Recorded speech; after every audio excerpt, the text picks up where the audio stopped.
हमारे मन में कोई घटा और भाग नहीं होता, सिर्फ जोड़ और गुणा होता है। मैं नकारात्मक विचारों को हटाकर सिर्फ सकारात्मक विचार रखूंगा। आपको शुभकामनाएं, पर ये नहीं हो पाएगा। आपको बस थोड़ा ध्यान देना होगा कि ये काम कैसे करता है। आप देखेंगे कि आप जो हैं और जो आपने इकट्ठा किया है उसमें फर्क है।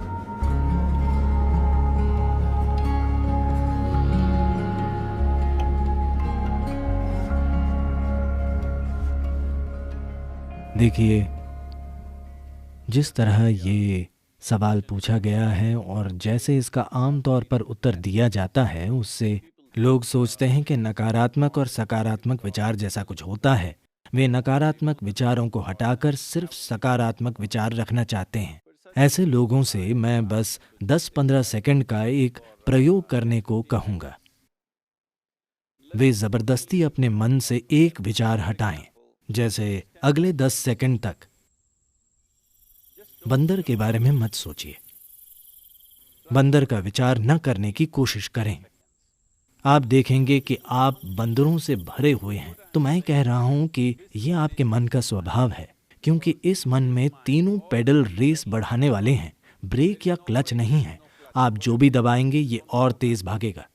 ऐसे मन के होते हुए नैतिक और धार्मिक शिक्षकों ने सिखाया है कि बुरी चीजों के बारे में मत सोचो।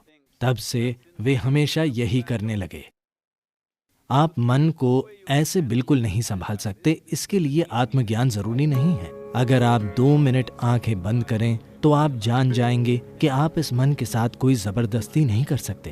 तो मैं बुरे विचार हटाना चाहता हूं, इस दिशा में कभी मत जाइए, क्योंकि आप जो हटाना चाहेंगे वो आपका गुण बन जाएगा। वो हमेशा हावी रहेगा। तो मुझे क्या करना चाहिए? बात यह है कि मन की बुनियादी प्रक्रिया को समझे बिना, क्योंकि हमारा मन, इंसानी मन, धरती का सबसे जटिल कंप्यूटर है। सभी सुपर कंप्यूटर्स भी इसी से निकले हैं।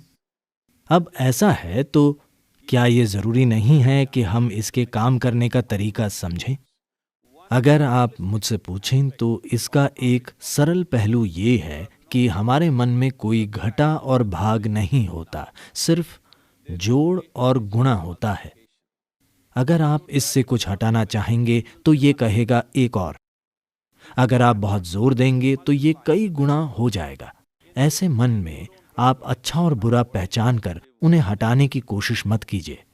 सबसे पहले हमें ये समझना होगा This mind of yours, this body of yours is supposed to serve you. कि आपका ये मन और शरीर आपकी सेवा के लिए ही है। आपका जीवन महत्वपूर्ण है। शरीर और मन वे साधन हैं जिन्हें हमारी सेवा करनी चाहिए। अगर आप किसी गाड़ी में बैठें तो उसे वहीं जाना चाहिए जहां आप जाना चाहते हैं। अगर वो अपने हिसाब से चलने लगे तो उसका फायदा क्या है? वो सिर्फ परेशानी होगी। फिलहाल दुर्भाग्य से ज्यादातर मनुष्य इंसानी मन की इस शानदार संभावना को एक परेशानी, एक समस्या की तरह अनुभव कर रहे हैं। ये आपके पास मौजूद सबसे सुंदर चीज है। बस आपको इसके काम करने के तरीके पर थोड़ा ध्यान देना होगा। सबसे पहले यही करना होगा। इसी कारण हम एक सरल सी चीज, ईशा क्रिया लेकर आए। ये आपको आपकी शारीरिक और मानसिक प्रक्रिया से अलग करने के लिए है। आप जैसी एक चीज है जो मौजूद है। ये आपके सभी विचारों और भावनाओं और शारीरिक प्रक्रियाओं का जोड़ नहीं है। आप इन सब से परे हैं। अगर आप अपनी आंखें बंद कर लें तो कुछ नहीं दिखता, पर आप मौजूद होते हैं। आप अपनी आंखों की खिड़की से बाहर देखते हैं, पर आंखें बंद कर लेने पर आपका अस्तित्व खो नहीं जाता। आपका अस्तित्व तब भी होता है। तो अपने विचारों और भावनाओं से परे भी आप मौजूद हैं। So that you, the life that you are, this has to come into your experience.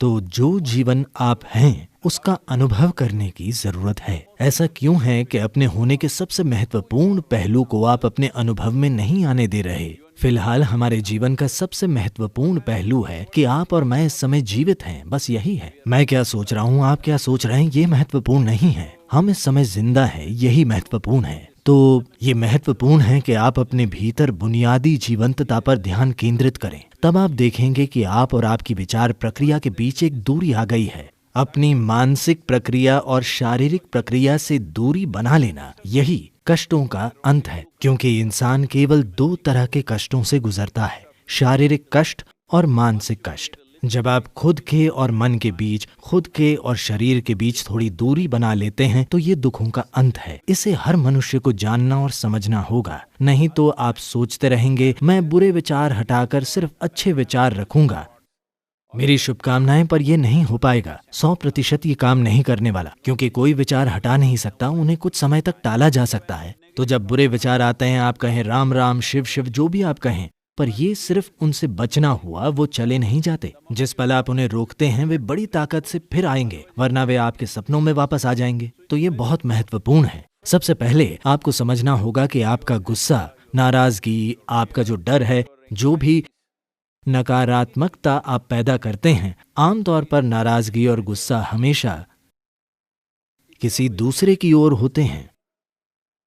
पर हमें समझना होगा कि ये जहर हम खुद पी रहे हैं और दूसरे के मरने की उम्मीद कर रहे हैं। सौभाग्य से जीवन ऐसे काम नहीं करता। अगर मैं जहर पीता हूं तो मैं मरूंगा, मेरे जहर पीने पर आप नहीं मरेंगे।